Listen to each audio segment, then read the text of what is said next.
Waraana naannoo Amaaraatti deemaa jiru ilaalchisuun mootummoonni naannolee biyyattii fi bulchiinsi magaalaa Finfinnees akkuma naannootti of ilaaluudhaan waraanicha deeggaruun ibsa baasaniiru.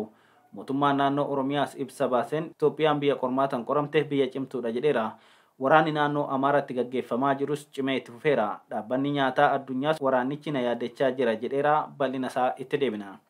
Mormiin muudama Phaaphaasummaa Sinodoosiin Ortodoksii Itoophiyaa taasisa irratti ka'aa jiru akkuma itti fufetti jira. Oromiyaa lixaa kutaa Wallaggaatti namoonni muudama kana morman waraana mootummaatiin hidhamaniiru. Dabalata isaas qabnaa nu waliin tura.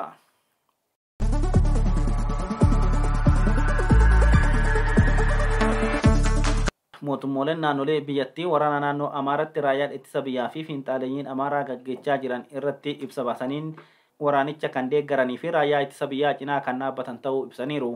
Mootummaan naannoo Oromiyaas ibsa har'a baaseen Itoophiyaan biyya qormaata akkanaatiin jabaattudha jedheera. Kanaafuu Itoophiyaan akka jabaattuuf qormaata akkanaa itti jabeechuun ni barbaachisaadhee badiin lubbuu namaa fi qabeenya biyyattii irra gahu tapha jechuudha. Ibsi mootummaa Oromiyaa kun gaaffiiwwan kanneen kan nama keessatti uumuu danda'udha. Ibsi mootummichaa kun biyyattiin qormaatilee alaa fi keechan ishii mudachaa turan hunda keecha darbuun biyya jabaattee as geeche akka taatetti ibseera. Qormaanni keechaa biyyattiin keecha dabarte jedhan kun falmii diddaa roorroof uummanni cunqurfamaan taasisaa ture moo uummata hongeen miidhamee deeggarsa namoomaa qaamolee biroo irraa uummatichaaf dhufe mootummaan jalaa gurguruun waraana ittiin bitachaa ture uummanni akka beelan dhumu ta'edha moo kamilaata? Gaaffii jedhuufis ibsi gahaan hin kennamne. Tokkummaa jabaa fi hariiroo cimaa qabaachuun saboota sablammootaa fi uummattoota ishee sababoota itti fufiinsaa fi bu'uura jabaa irratti ijaaramuu ishee mirkaneessan keessaa hangafummaan kan eeramu ta'uu kan addeechuu ibsichi biyyattiin afaan qawween humnaan akka ijaaramte impaayera federaalawuu fi dimokiraatawuu diddee dhidhiitattu ta'uu ishee waan dagate fakkaata.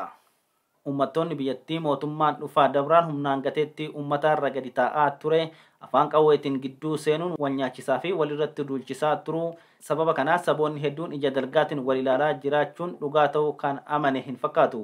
Yeroo ammaa kanatti akkaataan uummanni Amaaraa fi saboonni biroo itti wal ilaalaa jiran Affaarii fi Sumaaleen itti wal ilaalaa jiran akkasumas saboota kibbaa jidduus rakkinoonni jiraachuu waakkachuun biyyattiin tokkummaa sabootaatiin kan as geeche ta'uu fakkeechuuf ija shaboon dhiqachuun soba adii fakkeechaa jira.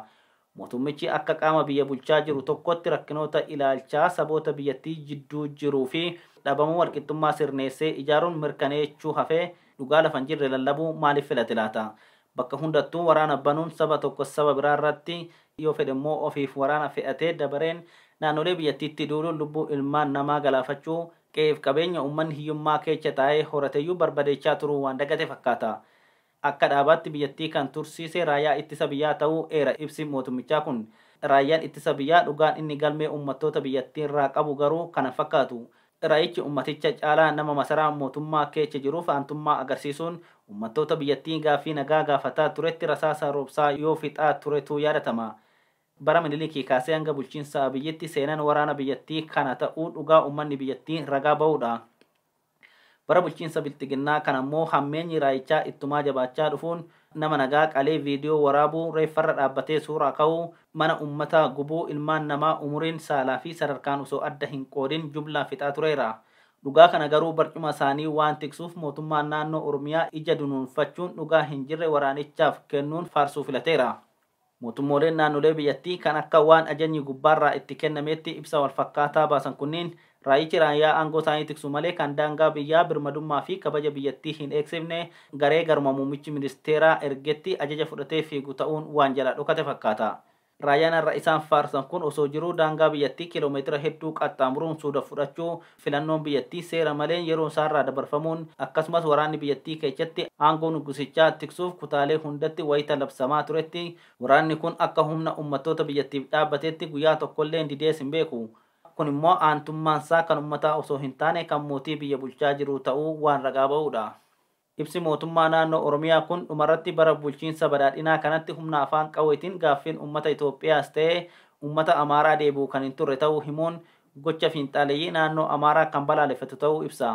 Dhuguma mootummaan bilxiginnaa karaa nagaatti ni amanaa agarsiiftuun isaa hoo maali jennee osoo gaafannee deebii dhugaa waan argannu fakkaatu. naannoleen birootis ibsa raayyaa ittisa biyyaa cinaa jirra jedhu kan gubbaarraa itti ergame kana akkuma ka'umsa ofiitiin baasanitti balbalomsaa kan jiran yoo ta'u bulchiinsi magaalaa Finfinnees akka naannootti of lakkaa'uun ibsa waraana deeggaru baaseera. Ibsi mootummaan naannoo Oromiyaa baase odoo jiruu magaalaan qaama Oromiyaa taate sanuu magaalaa muummittii naannichaas taate ibsa baasuun tuffii Oromoof akkasumas Oromiyaaf qaban kan agarsiisu ta'uu namoonni yaada nuuf kennan ibsaniiru. Seerri dambiin hojjimaanni ilaalchi gochii fi taateen Finfinnee akka naannootti dhiyeessuuf taasifamu kamuuf seeraan sirna biyyattiin ittiin buluuf filattee sirna federaalawaa kan diigu olaantummaa seeraaf bakka kan hin kennine birmadummaa Oromiyaan akka naannootti qabdu kan sarbu ta'uu gabaasaa turuun keenya ni yaadatama.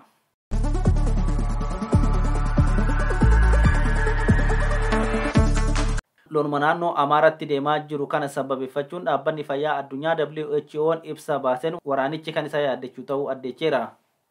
Waraanuma naannoo Amaaraatti labsii muddamaa jala adeemsifamaa jiru kana ilaalchisee Daarektarri dhaabbata fayyaa addunyaa Dr. Tewoodiroos Adaanoom walitti bu'iinsi naannoo Amaaraa keessatti hammaataa jiru dhaabbata isaanii haalan akka yaaddessu himuun hokkora naannichatti dhalateen daandiiwwan waan cufamaniif akkasumas tajaajilli intarneetii waan addaan citeef deeggarsa namoomaa dhaqqabsiisuu fi haala naannicha keessa jiru hordofuun ulfaataa ta'uu himan Dr. Tewoodiroos.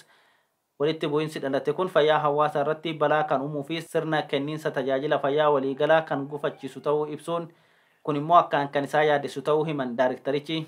Daarektarri kun waraana Tigraayitti nama miliyoona 1 fixe irratti yaaddoo isaanii ibsachaa kan turanii fi waraanichaaf firoonni dhiyoo jalaa ajjeefamuu fi daarektarummaa dhaabbatichaaf lammaffaa filamuun isaanii Itoophiyaan abbootii irree Afrikaa daboo kadhattee mormitus itti milkaa'uu dhabuun ni yaadatama.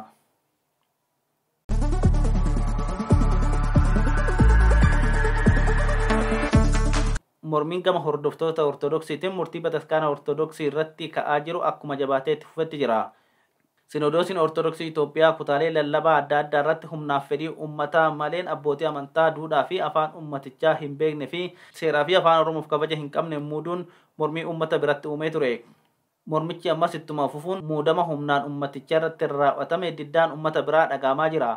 Sinodoosiin Ortodoksii Itoophiyaa garuu qaamolee nageenyaa mootummaa fayyadamuun abboota fedha isaatiin qofa muude uummatatti erguu itti fufeera. Abbootiin uummatatti fedha isaanii maleen ergaman kunniin uummanni kan ofirraa deebise yoo ta'u namoota uummata dura bu'uun diddaa agarsiisan mootummaan qabee hidhaa jiraachuunis dhagahameera. Haaluma kanaan Oromiyaa lixaa godina Wallagga lixaa magaalaa Gimbiitti amantoonni abboota fedha isaanii maleen isaanirratti muudaman morman hidhamuun barameera. Hordoftoonni amantii Ortodoksii kutaa lallabichaa sanbata darbe jechuunis hagayya 5/2023 Abuna Daani'el kan Sinodoosii Ortodoksii Tawaahidoo Itoophiyaatiin muudaman isin simannuu bakka irraa dhuftanitti deebi'aa jechuun erga ofirraa gaggeessanii booda dilbata kaleessaa namoonni 8 ol hidhamaniiru. Dura uummanni nagaan kan ofirraa gaggeechee ture Abuna Daani'el hoteela buluun abbootii amantaa dabalatee namoonni biroos magaalaa Gimbiitti erga hidhamanii booda teessoo kutaa lallabichaa humnaan cabsanii seenuun isaanii barameera. Sinodoosiin Ortodoksii Itoophiyaa humnaan abbootii uummataa waliin beeknee fi uummataan waliin feene kan afaanii fi aadaa akkasumas qorqalbii uummataa hin beekne uummata irratti muudee ergus mormiin uummataas jabaatee itti fufeera.